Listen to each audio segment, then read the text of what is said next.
प्रिय छात्र छात्राओं, आज हम कार्ल मार्क्स तथा उसकी क्रांति के सिद्धांत का अध्ययन करेंगे।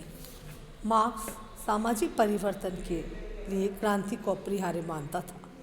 क्रांति से तात्पर्य क्या था? सामाजिक और आर्थिक व्यवस्था में मूलभूत परिवर्तन होना। सामाजिक क्रांतियों से ही समाज का विकास होता है, क्योंकि उनके द्वारा पुरानी प्रतिगामी सामाजिक व्यवस्था का उन्मूलन किया जाता है और उनके स्थान पर नई प्रगतिशील सामाजिक व्यवस्था की स्थापना की जाती है। मार्क्स के शब्दों में नई उत्पादक शक्तियों और पुराने उत्पादक संबंधों की टक्कर ही सामाजिक क्रांति की वस्तुगत आर्थिक बुनियाद है, जिसके अंतर्गत नई उत्पादक शक्तियों के वाहक प्रगतिशील वर्ग के हितों के बीच टक्कर होती है।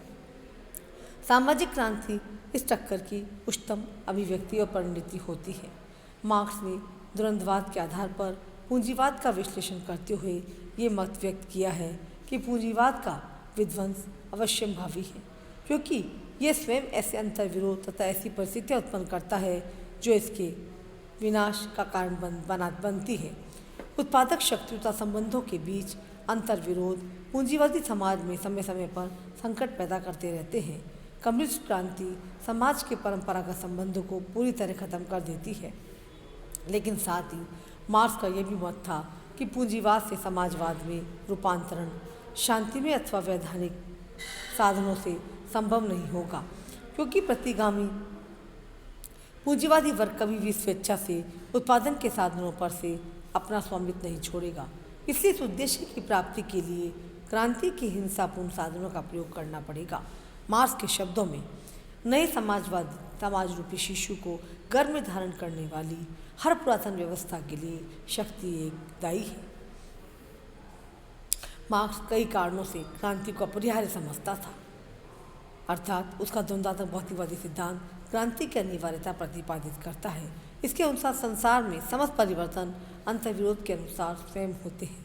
पूंजीवाद के आंतरिक विरोध का निवारण करने के लिए क्रांति अनिवार्य है।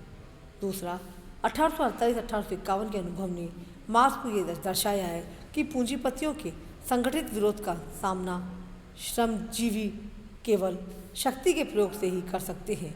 उस समय फ्रांस, हंगरी, हॉलैंड आदि देशों में क्रांतियाँ इसलिए असफल हुई हैं क्योंकि निरंकुश शासकों ने सैनिक शक्ति द्वारा श्रमजीवियों के आंदोलन को कुचल दिया था। मार्क्स ने उस समय स्पष्ट कहा था, मजदूर वर्ग की क्रांति का पहला कदम सरवारा वर्ग को उठाकर शासक वर्ग के आसन पर बैठना और जनवाद के लिए होने वाली लड़ाई को जीतना है। तीसरा, मार्क्स का ये विचार था कि शासक वर्ग के बिना संघर्ष के कभी भी अपनी सत्ता नहीं छोड़ी है, अतः शांतिपूर्ण तरीकों से परिवर्तन लाना संभव नहीं है। मार्क्स के अनुसार समाजवादी क्रांति तब कही जाती है जब राज्य की शक्ति पर सरवारा का कब्जा हो जाता है और निर्णायक उत्पादक शक्तियाँ मजदूर वर्ग के हाथों में केंद्रित हो जाती है। क्रांति का सिलसिला यहाँ पर समाप्त नहीं होता, यह एक निरंतर प्रक्रिया है जिसमें संक्रमण अवस्था के दौरान सरवारा की तानाशाही की स्थापना से राज्यहीन समाज की अंतिम अवस्था की दिशा में अग्रसर होने की अपेक्षा की जाती है। प्रारंभ में मार्क्स का विचार था क्रांति हिंसक हो सकती है। बाद विशेषतः 18 के उपरांत मार्क्स अपने दृष्टिकोण में बदल किया गया तथा क्रांति के अन्य मार्गों को भी अपने चिंतन में समाहित किया। उसके अनुसार समाजवाद की दिशा में संक्रमण किसी भी दिशा की देश की सामाजिक आर्थिक स्थिति के अनुरूप ही हो सकता है। मार्क्स को भरोसा होने लगा कि लोकतांत्रिक दृष्टि से उन्नत देश इंग्लैंड, हॉलैंड, फ्रांस, अमेरिका आदि मध्याह्न के माध्यम से समाजवादी क्रांति हो सकती है। संक्षेप में मार्क्स महानतम क्रांतिकारी था। उसका यह कथन क्रांति का शंखनाद है। दार्शनिकों ने अब तक विश्व की व्याख्या की है। सवाल ये है कि इसको कैसे बदला जाए।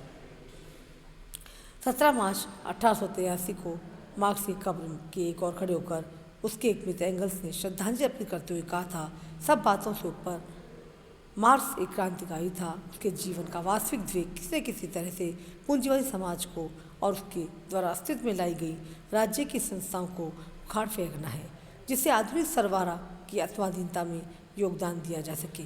मार्क्स पहला व्यक्ति है जिसने सबसे पहले इस बात पर बल दिया कि सामाजिक क्रांति तब होती है जब उत्पादन के मौजूद संबंध उत्पादन की शक्तियों के अधिक विकास पर जंजीर की तरह कार्य करने लगते हैं। थैंक्स।